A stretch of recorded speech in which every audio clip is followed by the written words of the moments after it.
Assalamualaikum semua. Hari ini saya akan menerangkan tentang pelajaran 24 iaitu qanaah hiasan peribadi. Kawan-kawan, apa itu maksud qanaah? Qanaah merupakan redha dalam bahasa, manakala pada istilah ialah berasa cukup dan redha dengan nikmat kurniaan Allah Subhanahu Wa Taala. Contoh dalil nakli yang kedua ialah Abu Hurairah radhiyallahu anhu meriwayatkan bahawa Rasulullah sallallahu alaihi wasallam bersabda, "Laisal ghina an kasratil arad, walakinni al-ghina ghinan nafs."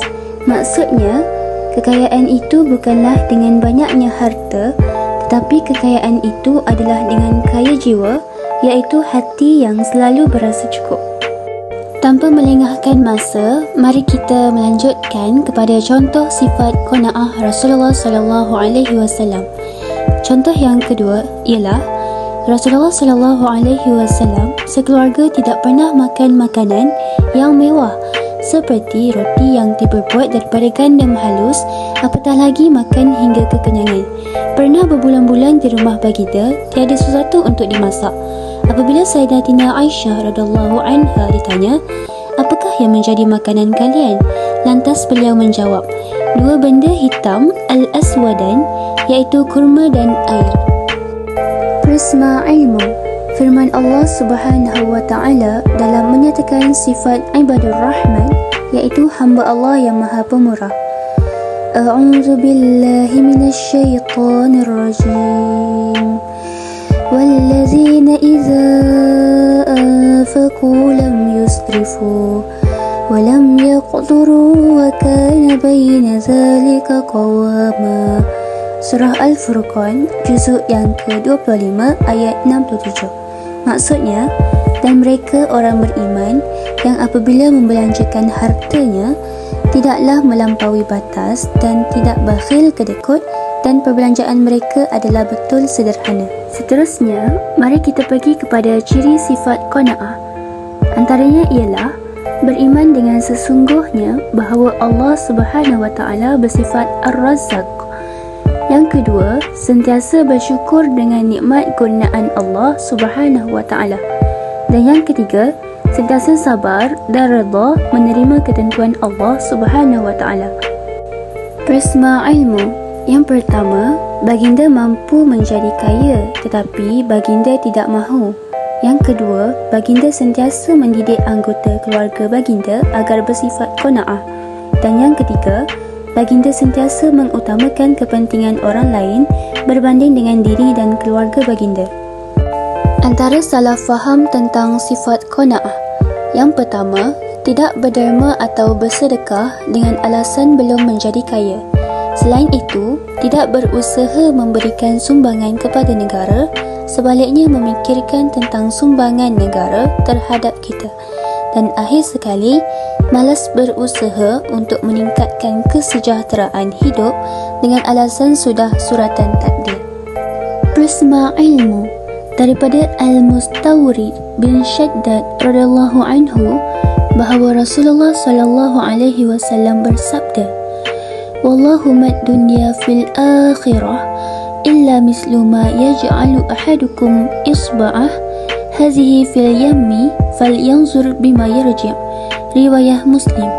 Maksudnya, demi Allah, dunia itu jika dibanding dengan akhirat tidak lain hanyalah seperti seseorang mencelupkan jarinya ke dalam lautan, maka lihatlah apa yang berbekas di jarinya ketika ia diangkat. Seperti sedia maklum, kita sudah mengenali tentang maksud qanaah. Selain itu, dalil nakli kepada qanaah. Seterusnya, contoh sifat qanaah pada Rasulullah. Sampai itu, ciri sifat qanaah. Lepas itu, salah faham tentang sifat qanaah. Persoalannya, apakah hikmah bersifat qanaah? Hikmah bersifat qanaah pada kehidupan ialah kehidupan kita akan menjadi tenang dan tenteram. Contohnya, Al-Imam Al-Ghazali berkata, orang yang paling banyak berduka ialah yang ditimpa penyakit dengki, dan yang paling tenang kehidupannya ialah mereka yang memiliki sifat qanaah. Ihya Ulumuddin. Selain itu, hikmah bersifat qanaah yang kedua ialah kemuliaan diri akan terpelihara. Sebagai contoh, Malaikat Jibril alaihi salam pernah berkata, "Wahai Muhammad, kehormatan seseorang mukmin terletak pada solat malam dan kemuliaannya terletak pada ketidakbergantungannya kepada manusia." Al-Mustadrak lil Hakim, hadis sahih. Di samping itu, hikmah bersifat qanaah yang ketiga ialah dapat memupuk sifat sabar dan syukur. Sebagai misal, Rasulullah SAW pernah berpesan kepada Abu Hurairah radhiyallahu anhu yang bermaksud, "Wahai Abu Hurairah, jadilah orang yang wara', maka engkau akan menjadi sebaik-baik ahli ibadah. Jadilah orang yang qanaah, maka engkau akan menjadi orang yang paling bersyukur." Sunan Ibnu Majah. Hikmah bersifat qanaah yang terakhir ialah kasih sayang sesama anggota masyarakat menjadi erat. Misalnya, orang yang bersifat qanaah akan memiliki rasa tanggungjawab terhadap masyarakat. Kepentingan masyarakat akan didahulukan mengatasi kepentingan peribadi. Anas bin Malik radhiyallahu anhu meriwayatkan bahawa Rasulullah SAW bersabda yang bermaksud, "Tidak sempurna iman seseorang kamu sehinggalah dia mengasihi saudaranya sebagaimana dia mengasihi dirinya sendiri." Muttafaq alaih. Alhamdulillah, tamat sudah kita mengenali tentang bab pelajaran 24 iaitu qanaah hiasan peribadi. Mari kita sama-sama mengamalkan doa ini. A'udzu billahi minasyaitonir rajim. Bismillahirrahmanirrahim. Allahumma qanni'ni bima razaqtani wa barik li fihi wa khuluf ala kulli ghaibatin li bi khair. Maksudnya, ya Allah, jadikanlah aku berasa qanaah, cukup dan redha terhadap apa yang telah engkau rezekikan kepadaku, dan berkatilah rezekiku dan gantikanlah semua yang hilang dengan yang lebih baik. Amin. Amin amin ya rabbal alamin.